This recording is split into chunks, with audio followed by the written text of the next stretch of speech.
मैं तो direct heroine ही आई हूँ, इसलिए मुझे इस बात का तजर्बा नहीं कि कोई एक्स्ट्रा कितनी मेहनत करके अपना मकाम बनाता है, लेकिन हर सेट पर उनसे वास्ता ज़रूर पड़ता है। मैं सिर्फ इतनी सी बात कहूँगी कि जिस इंसान में टैलेंट होता है वो एक ना एक दिन स्टार ज़रूर बनता है, और जिसमें सिर्फ और सिर्फ शौक होता है वो सिर्फ एक्स्ट्रा ही रहता है। जहाँ तक फिल्म मेकिंग का ताल्लुक़ है, मैंने कभी इन्हें ये नहीं कहा कि ये एक्स्ट्राज हैं, बल्कि मैं हमेशा ये समझता हूँ कि ये कहता हूँ कि ये जूनियर आर्टिस्ट हैं और ये सब बड़ी अंडरस्टैंडिंग के साथ काम करते हैं and they are very cooperative. और दूसरी बात मैं समझता हूँ कि ये भी एक बहुत बड़ा चैनल है, क्योंकि इस सब कॉन्टिनेंट में ऐसी बेशुमार मिसालें मौजूद हैं जहाँ इस ग्रुप से बेशुमार ऐसे आर्टिस्ट आए हैं जिन्होंने मेहनत की और हीरो बने या बड़े मेजर रोल्स उन्होंने किए। हाँ, ये बात मैं ज़रूर कहूँगा कि थोड़ी सी टैलेंट की कमी होती है, क्योंकि टैलेंट तो एक ऐसी चीज़ है जो गॉड गिवन है, इसे सीखा तो नहीं जा सकता, इसे पॉलिश किया जा सकता है। जूनियर आर्टिस्ट जिन्हें उर्फ़े आम या स्टूडियो लैंग्वेज में स्पेशली एक्स्ट्रास कहा जाता है, दरअसल एक्स्ट्रास नहीं होते। एक्स्ट्रा वो चीज़ होती है जिसकी ज़रूरत ना हो, लेकिन इन लोगों की ज़रूरत ऐसे ही है या ये ऐसे ही हीरो हीरोइन को आरास्ता करते हैं या फिल्म को आरास्ता करते हैं, और इतने ही अहम है जैसे आसमान में चांद के साथ सितारे या फूलों के साथ पत्तियाँ। ये सारी चीज़ें मिलके ही एक टहनी या एक फूल को खूबसूरत बनाती हैं। तो मैं ये कहूँगी कि जो जिन्हें जूनियर आर्टिस्ट हैं, जिन्हें एक्स्ट्रास कहा जाता है, ये हमारे लिए बहुत अहम है और हमारी फिल्म का, हम लोगों की सजावट का एक हिस्सा है। जितने भी एक्स्ट्रास आप हमारे साथ देखते हैं, कभी किसी शादी के सीन में हमारे पीछे खड़े होते हैं, कभी किसी गाने के सीन में हमारे पीछे खड़े होते हैं, या किसी फाइट सीन करते वक्त हमारे साथ एक्स्ट्रास फाइटर होते हैं। ये सब लोग किस तरह आते हैं? ये लोग भी अपने घरों से हीरो या हीरोइन बनने के लिए आते हैं, मगर इन लोगों के पीछे कोई सपोर्ट नहीं होती, कोई प्रॉपर इनके पास प्लानिंग नहीं होती, कोई अच्छे तरीके से इनको लाने वाला नहीं होता, इसलिए ये एक्स्ट्रास बन जाते हैं। और आप यकीन करें कि जो जितने भी एक्स्ट्रास हैं, चाहे वो मेल हैं या फीमेल हैं, वो इतने बहादुर हैं, उनकी अज़मत को सलाम करने को दिल चाहता है कि जो आज भी यही सोचते हैं कि किसी ना किसी दिन हम हीरो या हीरोइन ज़रूर बनेंगे, और यही जज्बा लिए वो आज तक बड़े अच्छे तरीके से बहुत डर होकर काम कर रहे हैं।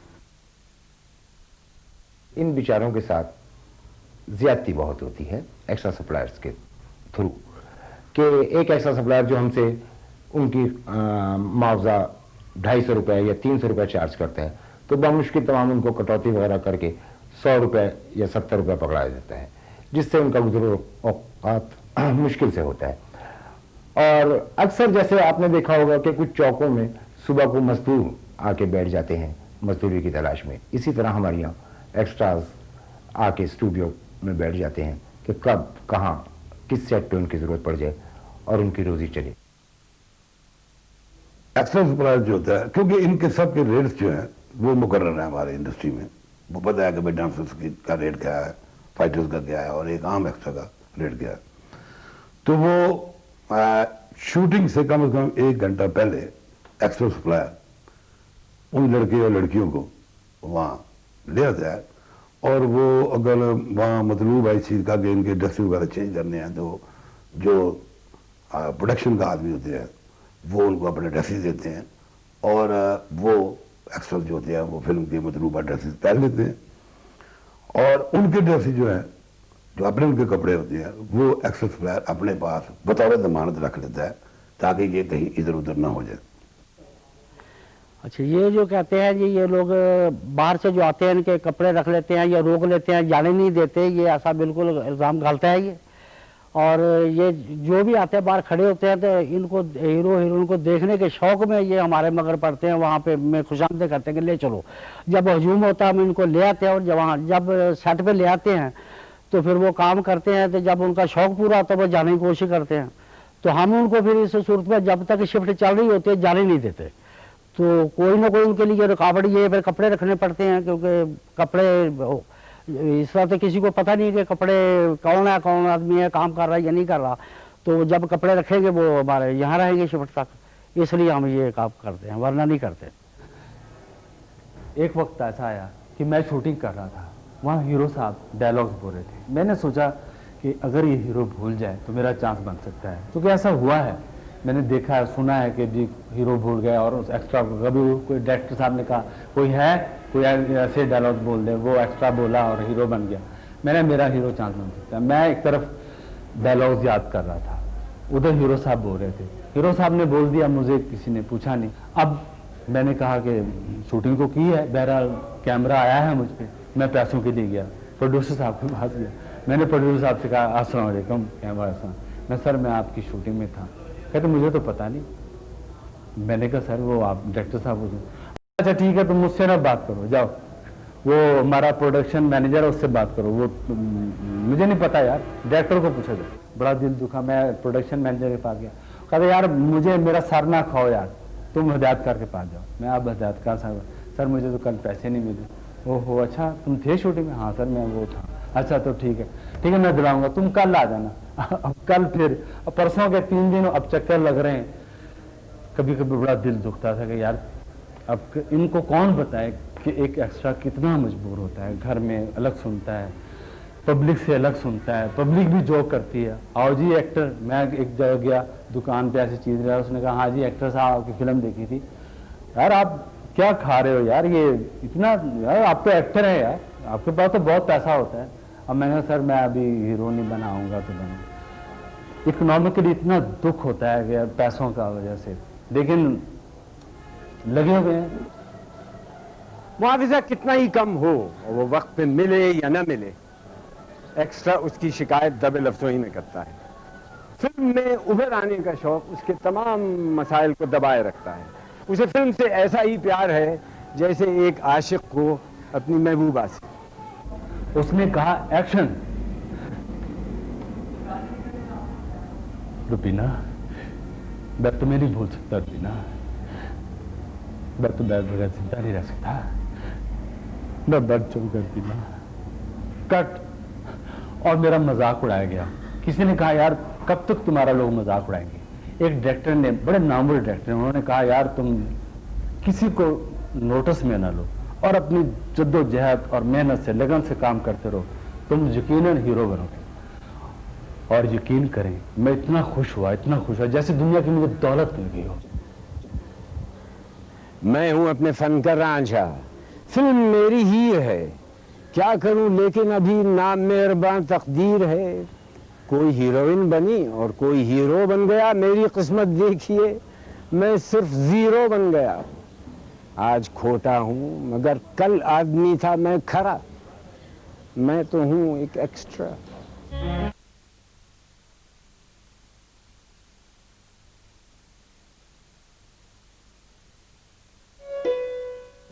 फिल्म में मर्दों को एक्स्ट्रा कहा जाता है और खवातीन को भी।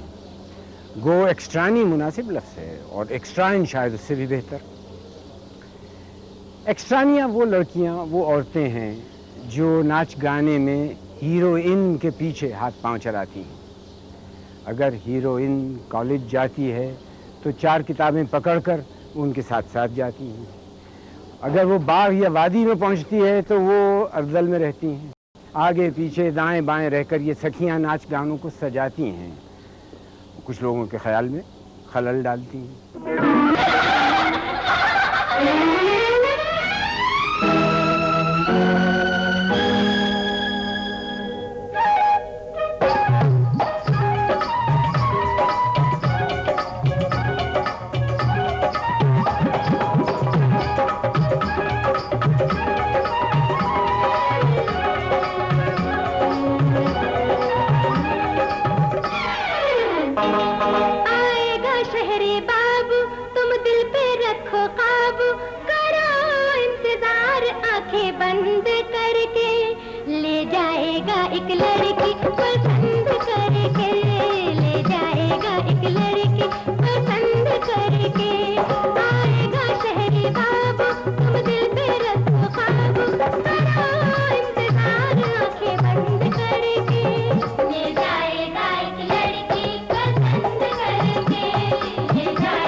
फिल्म साजों का और बेशतर हिदायतकारों का भी यही अकीदा है कि एक गाना मकबूल हो जाए या फिल्म की ज़बान में हिट हो जाए तो उनकी फिल्म की कामयाबी यकीनी है। आजकल गाने के साथ एक नाचनुमा मंजर होता है जिसमें मगरबी अंदाज की उठक बैठक की जाती है। इस वर्जिश की मश्क पे कई घंटे कई दिन सर्फ किए जाते हैं। 2 3 चेक कर बालों का 1 2 3 4 2। मुझे तकरीबन 27 साल हो गए इस फिल्म ट्रेड से मुंसलिक। शौक था डायरेक्टर बनूं, राइटर बनूं, मगर किस्मत देखिए कि मैं डांस डायरेक्टर बन गया। हमारे एक्स्ट्राज तो सुबह अगर 8 बजे की शिफ्ट है तो वो 8 बजे ही मौजूद होते हैं, मगर हमारी प्रॉब्लम ये है कि हमारी हीरोइंस को तैयार होना होता है। समटाइम हीरोज जो होते हैं वो तैयार हो रहे होते हैं, और ऐसा भी होता है कि एक टाइम में 3-3 शूटिंग्स पकड़ी होती हैं। एक्स्ट्राज जो हैं वो इंतज़ार करते रहते हैं और हीरोइन सेट पर आती हैं तब शूटिंग शुरू होती है। तो एक्स्ट्राज जो हैं वो इतने जहाँ फिशानी का काम और मेहनत का काम इसलिए करते हैं कि उन्हें गुड मुआवजा मिले। मैं समझता हूँ पाकिस्तान में काम करने के हिसाब से मुआवजा तो बहुत मुनासिब है, मगर फिर भी हालात के तहत ये मुआवजा बहुत कम होता है। जबकि सुबह 9 बजे की शिफ्ट से लेकर शाम के 6 बजे तक, ये दोपहर हो, सर्दी हो, गर्मी हो, धूप हो या छाँव हो, जैसा भी हो, इन्हें स्टिल वहाँ मौजूद रहना होता है और उतनी मेहनत करनी पड़ती है जितनी हम साथ साथ कर रहे होते हैं। तो जहाँ तक एक्स्ट्राज को सिखाने का ताल्लुक है, तो आपने देखा अक्सर हमारे गानों में किसी लड़के का कहीं हाथ जा रहा होता है, किसी लड़की का कहीं हाथ जा रहा होता है, कुछ कहीं होते हैं, कुछ कहीं होते हैं। तो ये बात, ये उनकी नालायकी नहीं है और ना ही इसमें हमारा फॉल्ट है, हमारी नालायकी है। उसमें सिर्फ वक्त की बात है। जब हमें अच्छा वक्त नहीं मिलता, ज़्यादा वक्त नहीं मिलता इन एक्स्ट्राज को सुलझाने के लिए, इन्हें सिखाने के लिए, तो जाहिर है वो जितना सीखे हैं उतना ही करेंगे। हमें चाहिए, हमारे प्रोड्यूसर हजरात को भी चाहिए कि वो रिहर्सल के लिए एक्स्ट्राज को ज़्यादा से ज़्यादा टाइम दें ताकि काम में एक्यूरेटी पैदा हो सके। तो आज तक आपने देखा होगा कि एक्स्ट्राज जो हैं वो काफ़ी मुद्दत से एक्स्ट्राज हैं। ये उनकी सबसे बड़ी प्रॉब्लम है कि वो एक्स्ट्राज की लाइन जो उनके इर्द बाउंड्री लगी हुई है उसको तोड़ नहीं पाते। जहां तक एक्स्ट्राज लड़कियों का ताल्लुक है तो ये बड़ी कमाल की बात है। असल में हमारे पाकिस्तान फिल्म ट्रेड में अब कोरस की एक्स्ट्रा डांसर लड़कियां रही ही नहीं, नाम की 6 लड़कियां हैं। ये हमारे ही टेक्नीशियंस हैं जो उन्हें कभी प्रिज्म लगा के उन्हें 12 बना देते हैं, कभी 36 बना देते हैं। एक्चुअली 6 या ज्यादा से ज्यादा, अगर मैं भूल गया हूं तो 8 लड़कियां डांसरें होंगी। तो वो लड़कियां जो पहले थीं वो ट्रेड क्यों छोड़ गईं और कैसे छोड़ गईं, या उन्हें काम करना चाहिए या नहीं करना चाहिए, ये मसला जो है ये हमारा तो नहीं, मगर बात जब वाज़िया होती है, जब गौर किया जाता है, तो वो ये होता है कि मसाइल बढ़ते चले जा रहे हैं, पेमेंट्स कम होती चली जा रही है, एक्स्ट्राज जो हैं वो घटते चले जा रहे हैं। और मैं समझता हूँ अगर यही हालात रहे तो एक दिन ऐसा आएगा कि लड़कों को लड़कियां बना के लड़कियों की जगह पे नचाना पड़ेगा।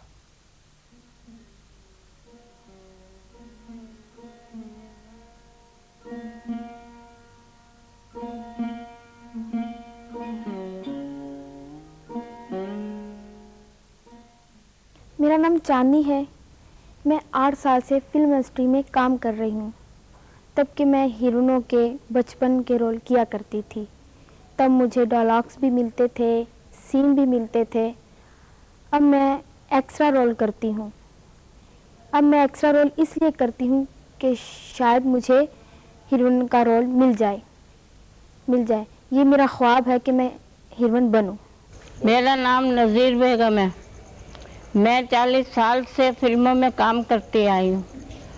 उस वक़्त पैसे कम मिलते थे, अब बढ़ते बढ़ते पैसे ज़्यादा हो गए।